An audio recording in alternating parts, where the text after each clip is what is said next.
आज मैं तुम्हें गद्य का महावीर प्रसाद द्विवेदी द्वारा लिखित महाकवि माघ का प्रभात वर्णन पढ़ाने जा रही हूँ। महाकवि माघ का प्रभात वर्णन ये इनकी एक अनुदित रचना है, जिसे संस्कृत के कवि महाकवि माघ ने लिखा था, प्रातःकाल का वर्णन किया था। उसी का इन्होंने हिंदी में अनुवाद किया है, इसीलिए इसको अनुदित रचना कहते हैं।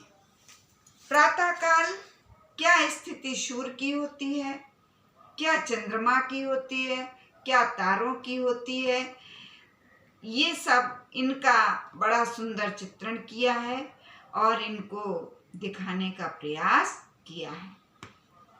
रात अब बहुत थोड़ी ही रह गई है, रात अब बहुत थोड़ी ही रह गई है, सुबह होने में कुछ ही कसर है। जरा सप्तऋषि नाम के तारों को तो देखिए। महाकवि द्विवेदी जी कहते हैं कि अब रात बहुत थोड़ी बची है, सुबह होने में थोड़ा ही समय है। आकाश में जरा सप्तऋषि नाम के तारों को देखिए। वे आकाश में आपको लंबे पड़े हुए हैं, उनका पिछला भाग तो नीचे को झुका सा है और अगला ऊपर को है। वहीं उनके नीचे भाग में अधोभाग, अधो माने नीचे भाग में छोटा सा ध्रुव तारा कुछ कुछ चमक रहा है। सप्तऋषियों का आकार इस समय आकाश में गाड़ी के समान दिखाई दे रहा है। ऐसी गाड़ी के समान जिसका जुबा यानी जहाँ बैल लगाए जाते हैं वो ऊपर को उठ गया है। इसी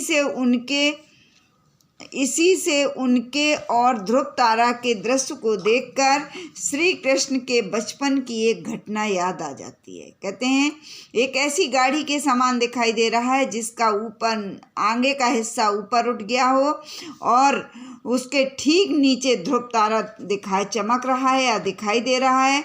ऐसे दृश्य को देखकर भगवान श्री कृष्ण के बचपन की घटना याद आ जाती है। शिशु श्री कृष्ण, शिशु माने छोटे श्री कृष्ण को या बाल कृष्ण को मारने के लिए एक बार गाड़ी का रूप बनाकर सक्टासुर नाम का दानव उनके पास आया। शिशु यानी छोटे बाल कृष्ण को मारने के लिए कंस ने गाड़ी का रूप बना करके सक्टासुर नामक राक्षस को भेजा। श्री कृष्ण ने पालने में पड़े खेलते खेलते उसे एक लात मार दी। जैसे ही सक्टासुर नामक राक्षस भगवान कृष्ण के पालने के पास पहुंचा तो भगवान कृष्ण ने खेलते खेलते उसे एक लात मार दी। उसके आघात माने चोट से उसका अग्रभाग, आगे का भाग ऊपर को उठ गया और पश्चात भाग खड़ा ही रह गया। जैसे ही वो झुका था तो जैसे ही भगवान कृष्ण ने लात मारी तो उस लात के आघात से यानी उसके चोट से उस सक्टासुर नामक राक्षस का अग्र माने आगे का भाग ऊपर उठ गया और पश्च भाग खड़ा ही रह गया। श्री कृष्ण उसके नीचे आ गए। जिस तरह से उस सप्तऋषि तारों के नीचे कौन चमक रहा है, ध्रुव तारा चमक रहा है, इसी तरह से श्री कृष्ण उसके नीचे आ गए। ठीक यही दृश्य इस समय सप्तऋषियों का है आकाश में। वे तो कुछ उठे हुए से लंबे पड़े दिखाई दे रहे हैं, छोटा सा ध्रुव तारा उनके नीचे चमक रहा है।